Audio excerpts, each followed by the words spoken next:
she's finally got to know me a little bit over the conversations we've had over the phone. So she goes, "Hello, how are you?" I went, "I feel like shit, but I'm here now."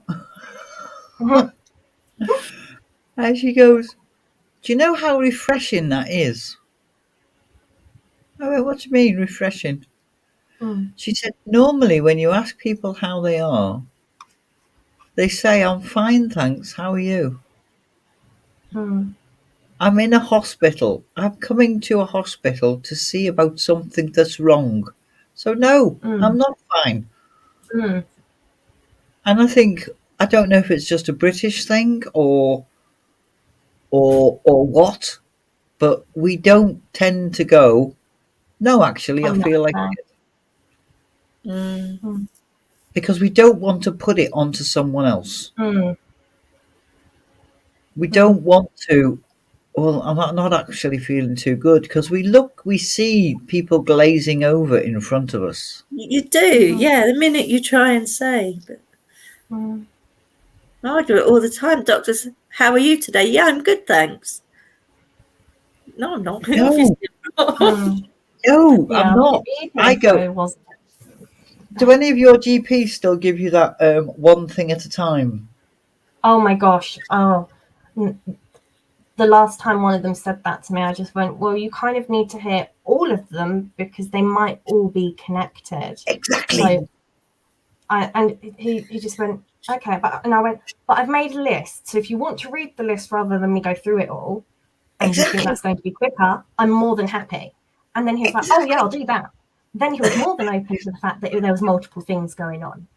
But they were just it's sort of like, I understand that well, research and so on, we have someone who's said that it's not quite the case. They have 10 minutes when they're meant to see us, and they can't necessarily deal with many things at once, because when you've got too many things, they can't find the issue. Fine, okay, I can sort of see the logic there. But when you've got 10 new symptoms, they could all be linked to that one diagnosis.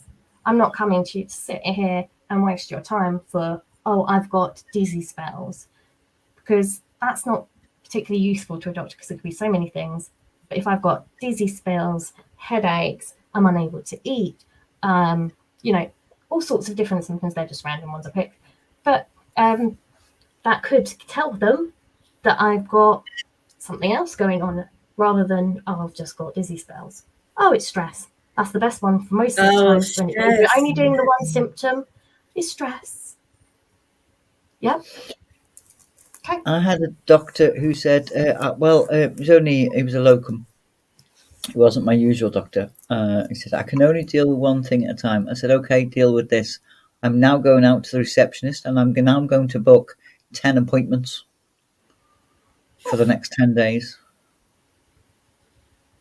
You can only deal with one thing at a time, so you're going to deal with one thing at a time on each day for the next 10 days. And I might even book one in the morning and one in the afternoon, because I can take holidays from work."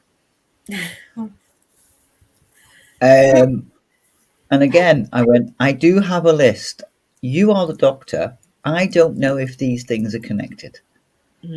If I tell you my little toe is throbbing like no one's business, and I've got a bellyache, and I've got earache, you could tell me, well, your earache could be causing the bellyache, because it does. Kids usually get an upset stomach if they've got an earache." Yeah, they do, don't they? But the the sore toe, I can't figure out. Well, that might have been because I stubbed it on the way here. But you don't know that. I don't know that, because all your nerves and things are connected. Have you ever picked a spot on your nose and something in your legs gone, or you've trapped your finger and there's been a pain in your belly or your back, and you're like, "Oh, what was that?" It's little. You pull the hair out of your eyebrow and your lips gone. Blah, blah, blah, blah, blah. You're like, "What?" You know that with all reflexology, isn't it? With the feet, you can touch certain points on your feet, and it will affect. Yeah, well, pressure there you go. points. I could have stubbed my toe, and that's what's upset my stomach. Absolutely. But I don't need this because I'm not a doctor. That's why I'm here sitting in front of you. Here's my list. Have a look at it and do not tell me it's my thyroid because apparently that's fine. Shall we move on? It's the fibromyalgia that solves everything. I do feel like that just seems to be the excuse I get all the time now. Oh, I've heard It was the so weight much. gain. It was the lack of exercise. I've done everything they tell me to do, and I was like, no, pain's actually worse if I keep pushing through it like you keep telling me to. I can't physically do anything then, actually. And they're like, oh, so yeah, maybe let's not do that. And that was what I wasn't doing before. Have either of you heard that the nice people have changed their point of view Yeah, we're not allowed any medication for it. on exercising Oh, for chronic fatigue? Yes, I heard that. yeah. I knew they were looking reading. into it. Has it actually changed? Well, the last bit of information I got, they changed it, but then they had to then look into it again.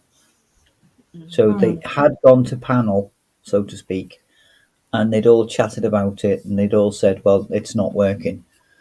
But some bigwig had said, well, we need to involve more people, more a nice bigwig, not a bad big, a nice bigwig. We need to involve more patients in this discussion.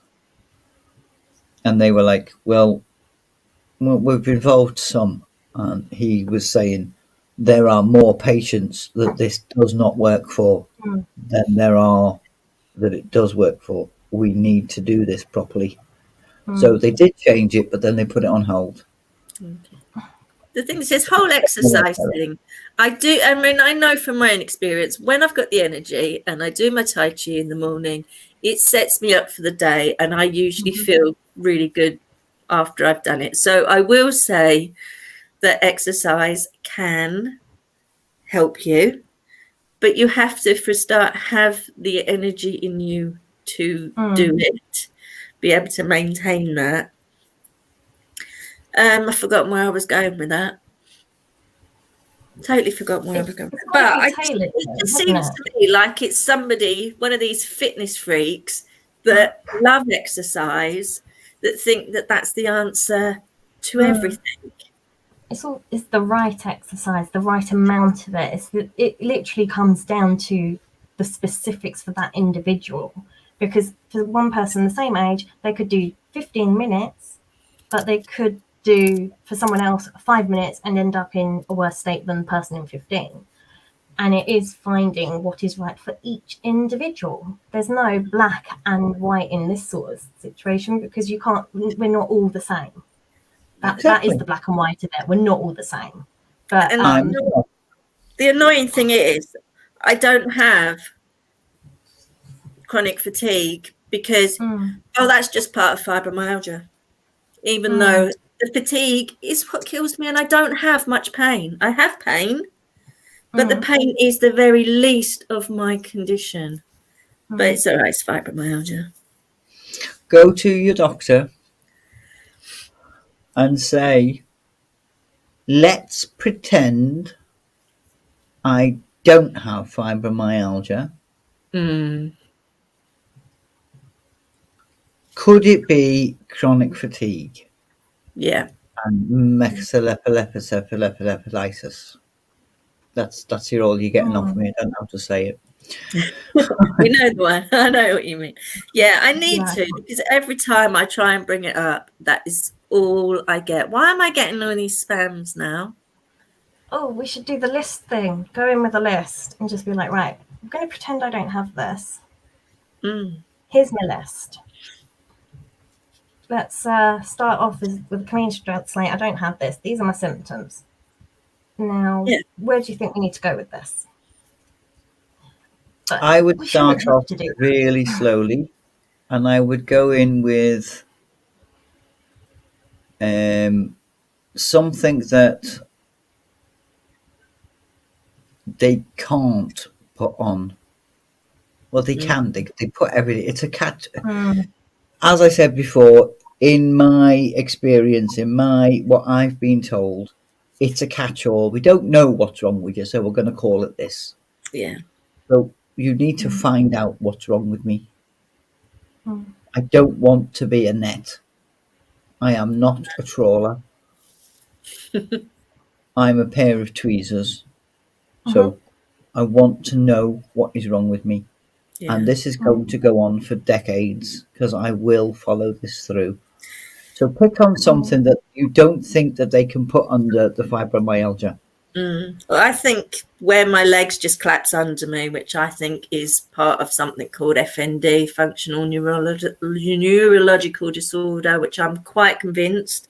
And my rheumatologist said to me, look this up, look this website. I want you to investigate this. Now, I don't know why I've got to investigate it, but literally, I mean, I can say the balance, maybe they say that's part of fibromyalgia, but not where your legs just literally crash under you. So I might start with that one. I'm just having a nosy now, because I've had for many, many years, since teenage years, I could literally wake up, I'd be fine, take a few steps, and then suddenly it's like my ankle goes under me. It's sort of in my head, the way I fall is as if I've sort of then tried to stand on the side of my foot, but I haven't, and I just end up on the floor. Yeah, End of. that's how I broke my ankle. Yeah, that's literally how I broke my tibia. And they had convinced I had been hit by a car or something, because the type of break I had was the bulbous bit of your bone, which is difficult enough to break. They're like, no, you must have been hit by a car. No, I landed funny on a trampoline. I can tell you that because I was on the trampoline. I'm going to have to call it short because I'm actually getting really drained and I'm not very comfortable. So I think well, I hope I have enlightened you, ladies. Yeah. I missed that. I Sorry. hope I've made you smile. Oh, absolutely, TJ. Yeah. Definitely. I've And smiled. I hope I've given you a couple of ideas to be going on with. Yeah. Yeah. Well, perhaps you'll join us next week. Perhaps I might. See how you're feeling. Yeah. I don't know I'm what we'll glad you asked me up because it was taking me forever to type because I can't see. I know, and I wanted to type back and talk, but I'll send you a link next time. So if you want to join us, then obviously just come on. But there's no pressure. But we're going to try and do this every week. But I just kind of randomly thought, let's talk about mental health. At least that's something we can talk about. We haven't really touched much on that, but it's such so we've talked about mental health. Mental health. I worked in a mental health day service. And a mental health and physical health are hand in hand. Yeah, exactly. It's catch-22 as far as I'm concerned. My opinion, not medical. It does affect. It does affect. Your mental health can affect your physical health, and your physical health can affect your mental health. It is. I mean, you've got your emotional health, your psychological health, your physical health, but it is just a big circle. So, for example, if I heard some really bad news about something, that actually gets you in your stomach and you can feel that physically. So you get that physical pain and then that can turn into something more physical. And then because of your physical pain and whatever, it turns into, your mental health. And it's just one big cycle. It doesn't matter where you begin, you end up with all of the issues. And then you sometimes can't get off said cycle. Yes, Richard, it is the same time next week, and I am going to have to love you and leave you, everybody, because I am literally going to sleep in 2 seconds. I'm too tired. So thank you so much, everyone, for coming, and I will be same time next week. And have a great week. Thank you so much, everybody. I'll see you next time. See you next time. Bye. Bye.